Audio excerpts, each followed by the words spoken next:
Hello and welcome along to Break of Throw. Matt Edgar alongside me, and we're going to be taking a look at some of the action, some of the throws from our influencers that were on this stage just a few weeks ago.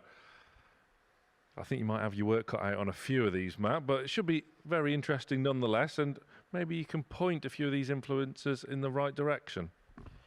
The door for some of them, I think. I've seen some of these actions already, and some of them need a lot of work. That's a bit harsh, but maybe... True. Yeah. Okay, so we have 6 or so to get through.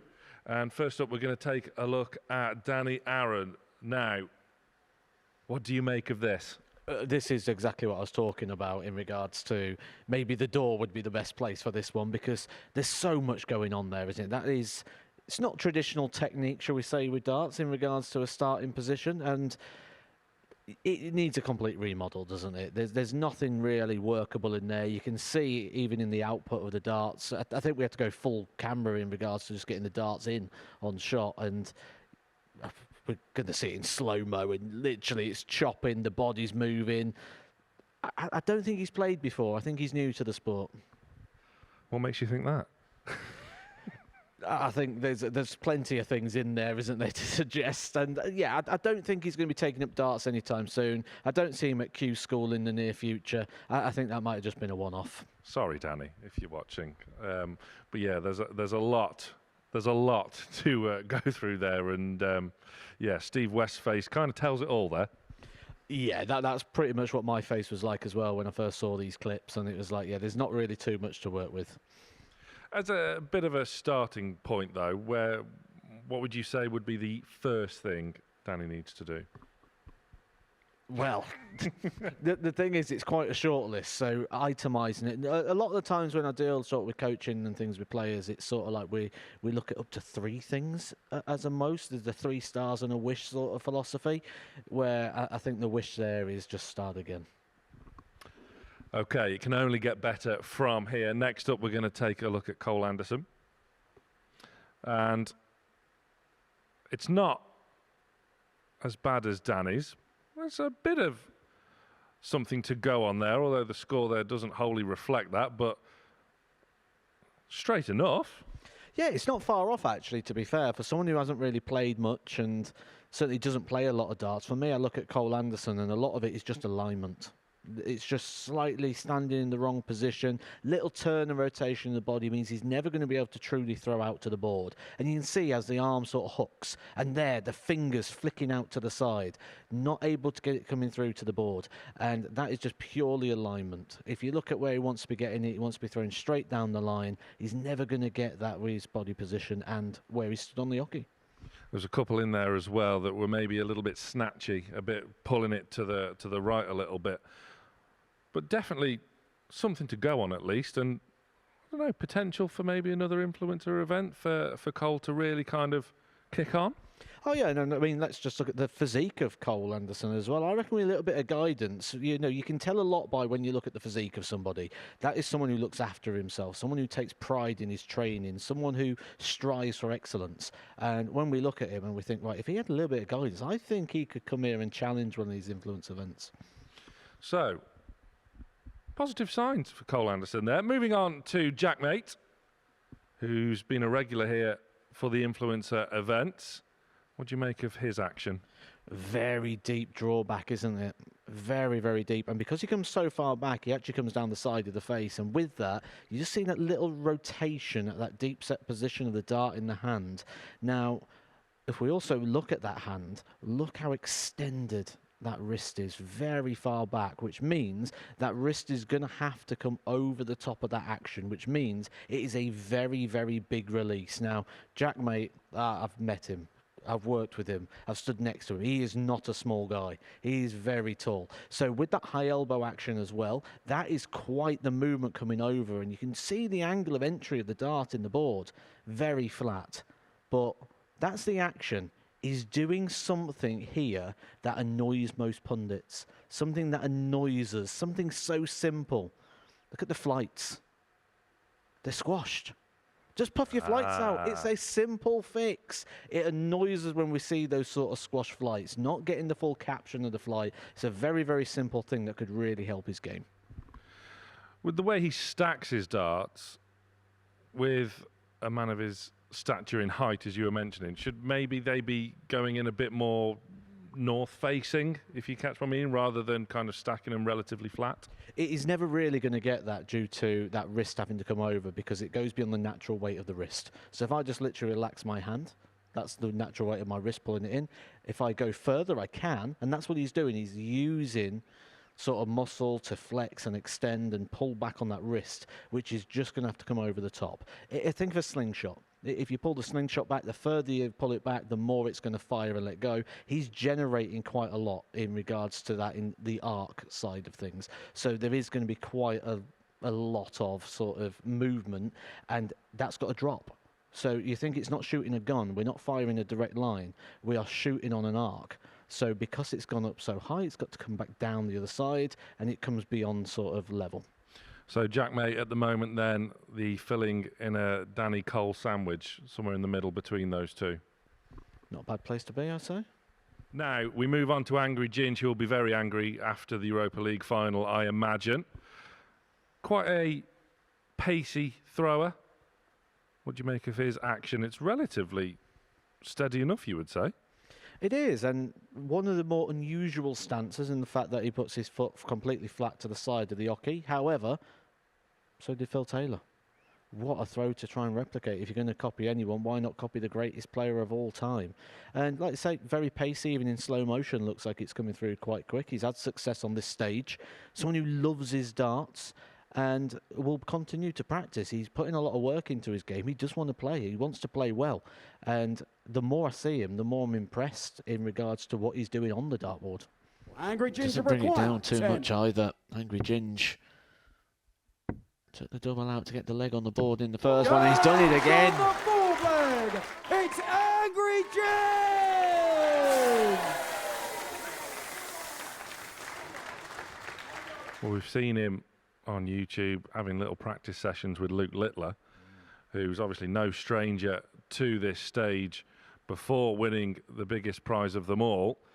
And maybe a bit of Littler's quality is starting to rub off on Angry Ginge.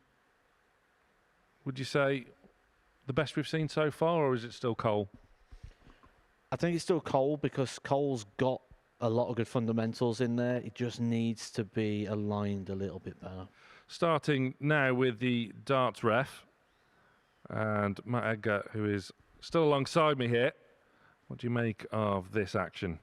This is going to be one of the more picturesque, one of the most sort of manufactured throw, one of the most coached throws. And that's because he's actually a right-handed player. And he switched to the left hand due to dartitis, something we're seeing quite regular now. And you can see how it's evolving and changing over time. When he first came here to the Super Series, it was not long after making the switch, and that throw is evolving. We see the sort of side by side, and the thing that really stands out for me is the dart in the hand. Look at the angle of which it's changed. The point now facing up at the set position rather than being flat. Now what that does is that takes out the wrist movement needing to engage on the drawback. So he can literally just move the arm now without having to move two parts. The joint of the wrist can just stay locked, ready for the acceleration rather than having to move back and forward with the wrist. So that just removes a variable, and the more variables you can remove, the easier the game becomes, and that's why he's finding improvement within his game, certainly from when we saw him the first time round.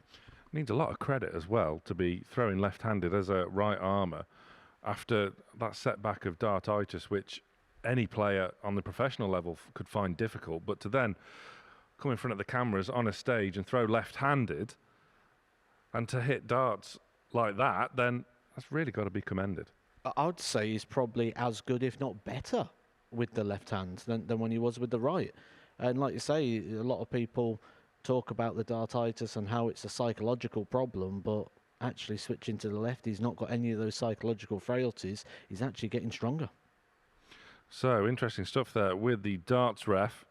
Where would you rank that throw from what we've seen so far?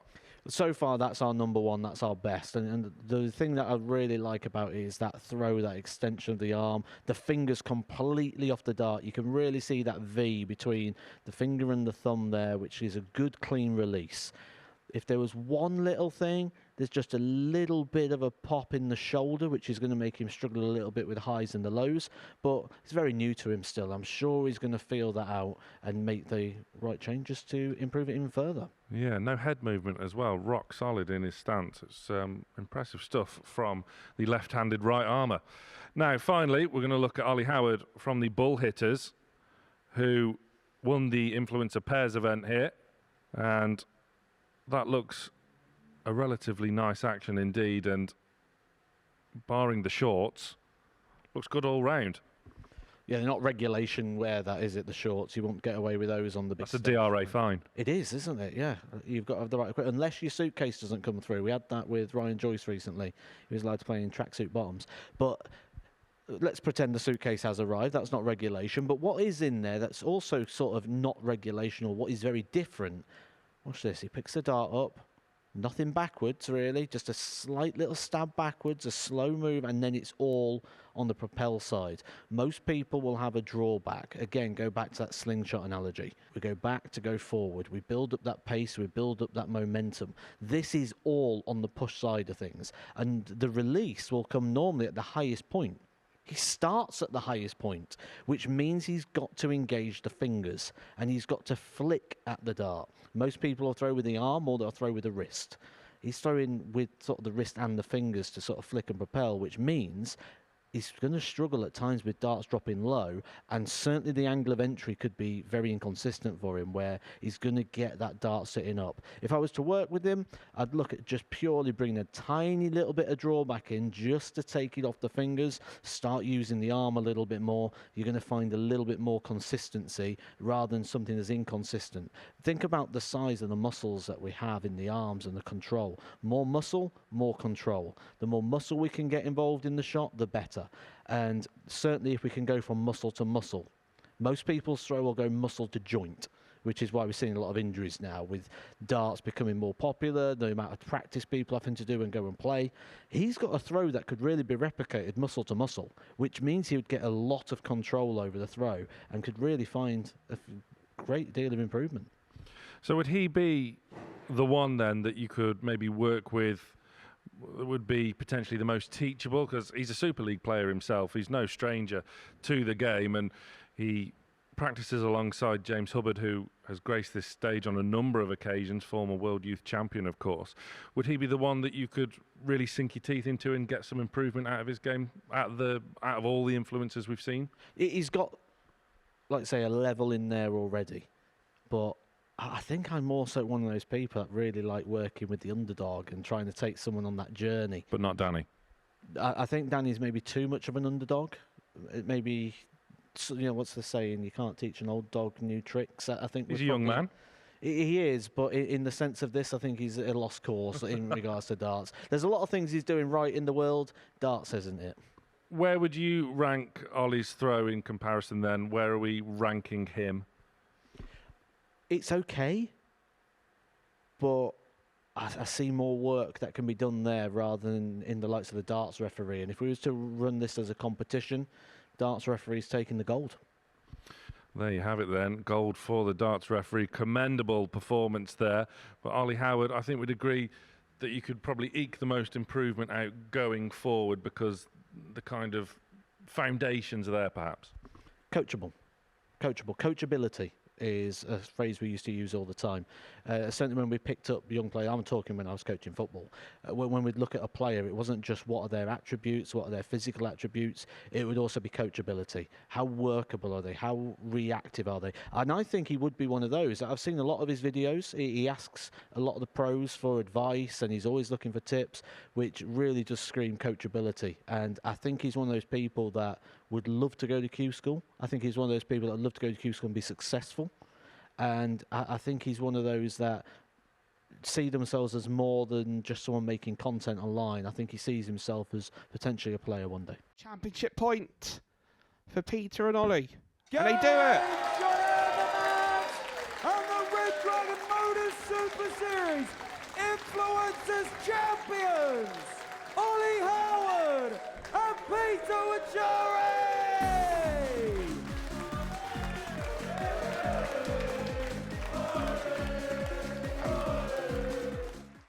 Ollie Howard and Peter Wachari!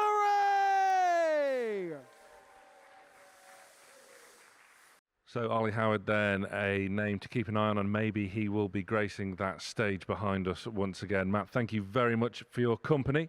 Thank you for joining us both, and we'll see you on the next Break of Throw.